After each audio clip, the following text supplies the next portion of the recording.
When the internet began, bulletin board services, or BBS, became the first online communities of the so-called information superhighway. Using their phone lines, people logged in from all over America to talk about sports, games, movies, and on one BBS in particular, share their ghost stories. Over time, those communities all went dark, except for one lone server that continues to operate somewhere in an unknown part of Pennsylvania's Rust Belt. A relic of the 1990s, veiled in mystery, it is a digital archive of humanity's strangest encounters with the unknown, as told by the people who experienced them. My name is Brandon Schexnayder, and you are listening to Fear Daily. Subject: The Man at the Vending Machine, Part 1. User: DD44JM. Posted October 29, 1997.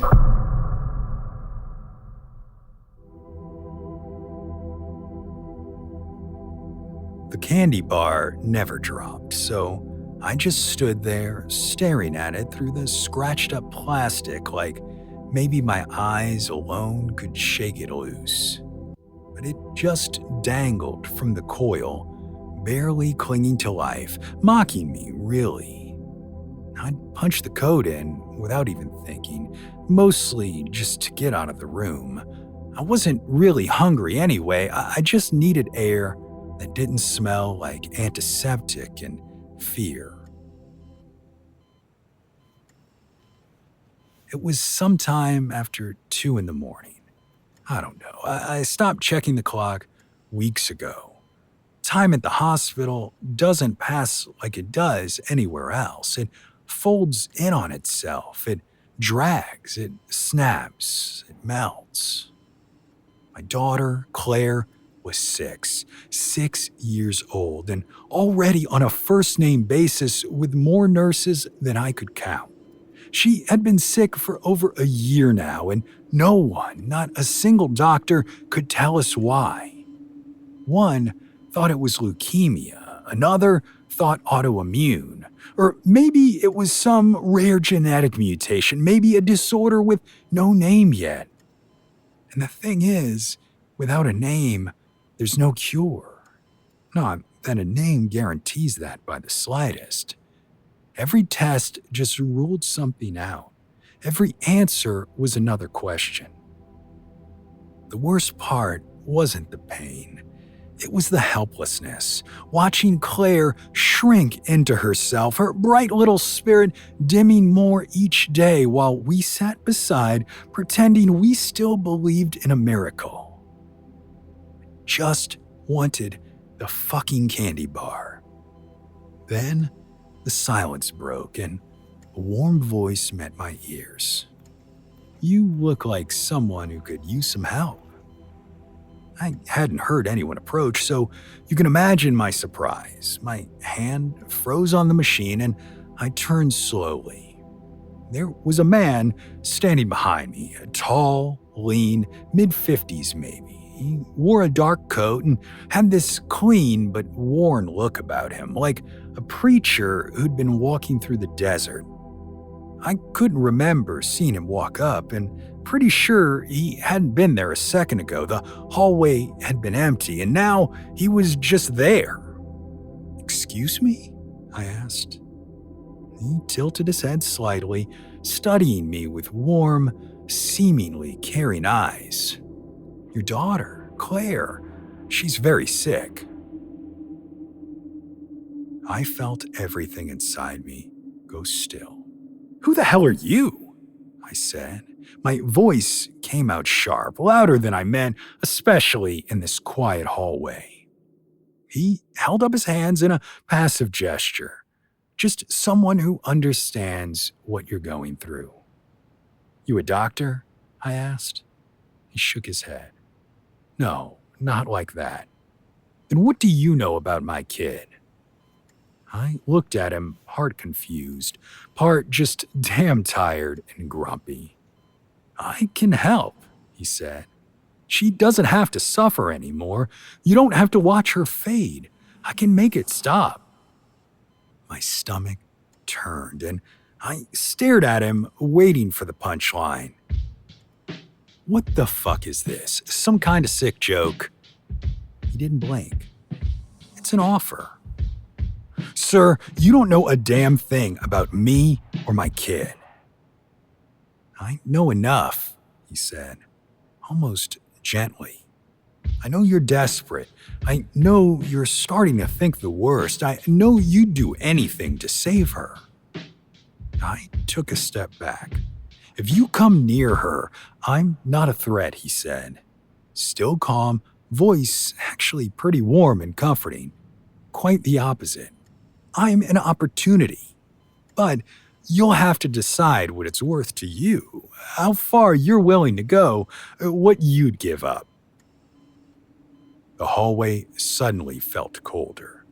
I did not feel good about this. There was something really messed up here, and I could feel it in my bones. "Get the hell away from me," I muttered. "Look, I'll be around," he said. "Just think about it.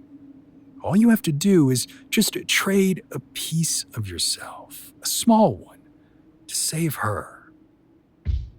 I couldn't take it anymore. I slammed my hand into the vending machine, turned, and walked away, fast. I didn't even look back. When I got to the nurse's station, I asked if anyone had seen him, and no one had. No visitors were logged after midnight. No one matching his description on the floor, and the overnight nurse even checked the camera by the vending machine, and nothing. It was just me standing there. I didn't sleep the rest of the night. The next day, I drove home to grab clean clothes and check the mail. Emily was with Claire. I sat in the laundry room for 20 minutes before I could even bring myself to start a load. I just sat there, trying not to think about seizures or fevers or the way Claire's skin had started to turn that pale, almost waxy color. And then, on my way back to the hospital, I saw him again. He was walking down my street. Same damn coat, same damn aura of calm. Hands in his pockets like he had nowhere in the world to be. Like he belonged there. I slammed on the brakes, tires squealed, my body moved before my brain caught up. I threw the car in park, jumped out and heart pounding, but he was gone. There was no one on the sidewalk, just an empty street. I stood there for who knows how long in utter shock. Back at the hospital, Claire had another episode. Her eyes rolled back, her tiny arms seized up like she was being pulled by invisible strings. I held her hand while the nurses scrambled. The whole time, I felt like I was falling, like my body had dropped into some bottomless pit and the world had stopped catching me. When she finally settled, Emily and I sat in the room, quietly grieving in silence while Claire slept. I thought about telling her about the man, but what would I say? That a stranger was following me around, offering what? Magic? Cures? Salvation? That night, I didn't sleep again. I just sat and watched my daughter sleep, the beep of medical machines echoing through the air. The next morning, just as the sun was coming up, I walked out to the parking garage like a ghost, and sure enough, there he was, leaning against my car like he'd been waiting for me. I froze. I didn't say anything, didn't move, just stared. I almost wasn't even surprised by it, but it still stopped me in my tracks. The man didn't look smug, didn't look angry. He just looked patient. Like this had all been inevitable. "It's you," I said quietly. He nodded.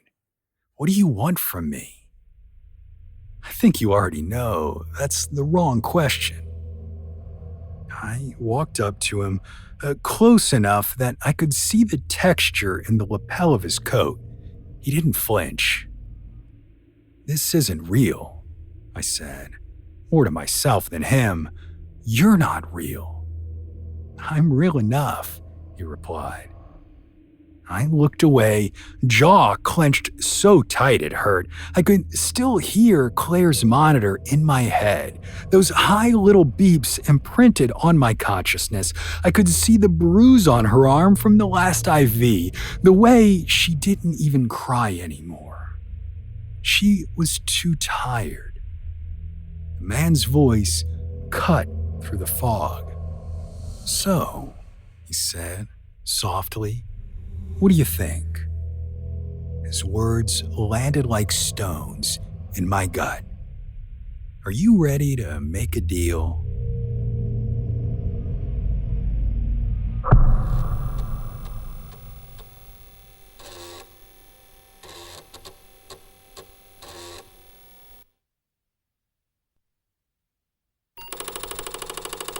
Subject, Exit 46. User, DR1VR99. Posted, September 19th, 1998.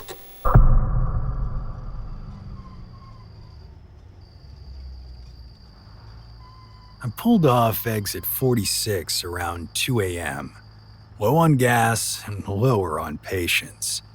I've been driving south since Cleveland, chasing the yellow lines through hours of blacktop and pine trees.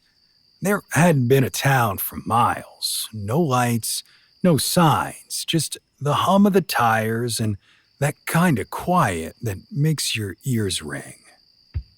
Then I saw it, a faded Texaco sign glowing weakly above the trees. The letters buzzed and flickered. A red arrow pointed down an unlit service road with crumbling shoulders and weeds thick enough to scrape the undercarriage. I turned anyway. The station sat alone in a gravel lot, old and sunken like it had been forgotten by the world. One pump, one buzzing overhead light, no other cars, just a gray Ford Ranger parked crooked off to the side, windows fogged and covered in pine needles like it had been sitting there since the Carter years. The glass doors of the shop were smeared with grime, but when I stepped inside, the chime went off, a slow, dragging bell like a warped cassette slowing to a stop. The place reeked of melted rubber and freezer burn. Behind the counter stood a man, late 50s maybe, skin the color of old wax, wearing a red Texaco vest with a faded name tag, Bill. He was already staring at me when I walked in, like he'd been waiting. He smiled, but it was the kind of smile people fake in photos. Too wide, too still. I tried not to make eye contact as I grabbed a Coke, a Slim Jim, and some salted peanuts. Something about the air felt off, too still, like I was standing inside a photograph. When I dropped the snacks on the counter, he didn't move to ring them up, just looked at me and said, "Long night?" I nodded. "Yeah, trying to make Knoxville by sunrise." Still smiling, "You've been driving a long time." "Since Cleveland." He leaned forward slightly and the light caught his eyes. One was a watery blue, the other was milky and gray like it had gone dead. "You ever catch something out there? On the road, I mean?" I paused. "What?" "Tall," he said. "Pale.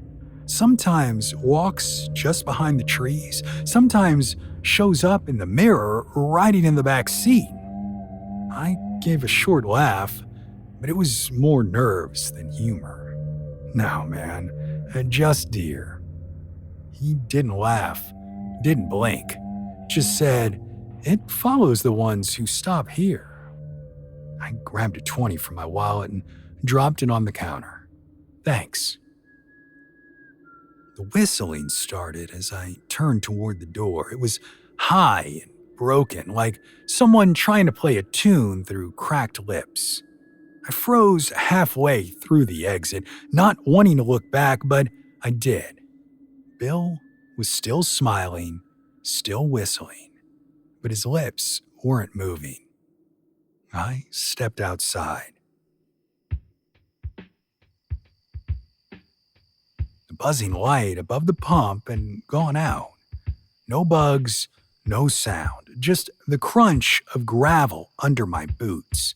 When I glanced back at the store, the lights inside were off, windows black, like the place was abandoned. I slid into the driver's seat, turned the key, but nothing. Second try, still nothing.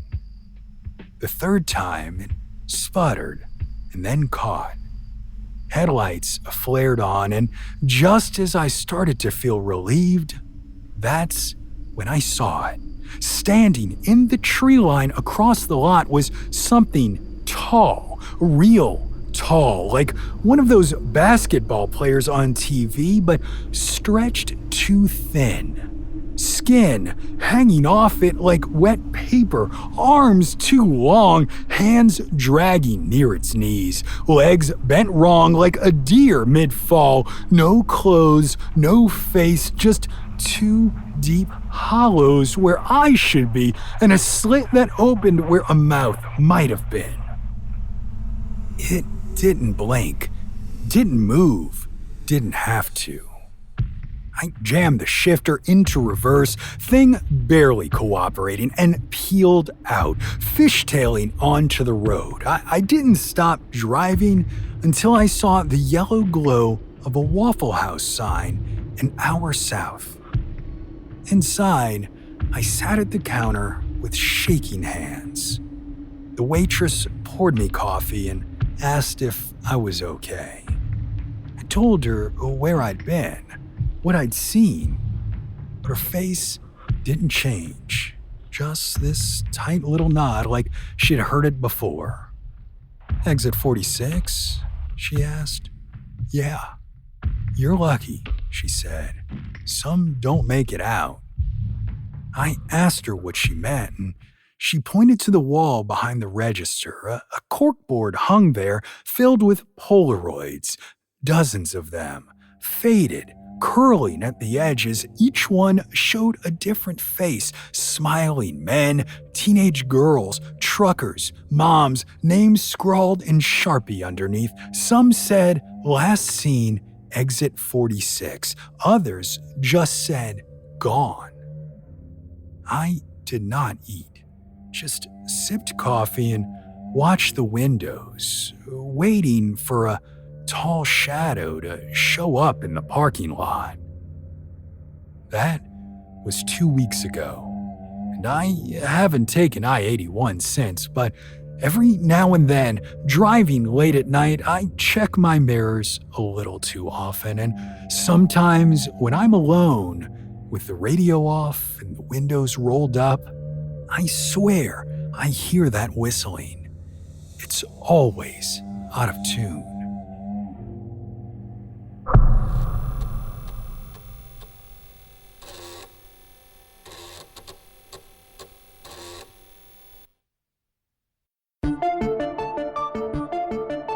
Fear Daily is an independent podcast hosted by Brandon Schexnayder and written by Brennan Storr, with Joanna Smith serving as the consulting editor, audio production by Rachel Boyd, and sound design by Southern Gothic Media. This podcast is a work of fiction. Names, characters, places, and incidents are either products of the author's imagination or are used fictitiously. Any resemblance to actual persons, living or dead, or to real events or locations, is entirely coincidental. Ad-free versions of Fear Daily are available now on your favorite podcast apps. For more information, visit feardaily.com. But move fast, before the server goes offline.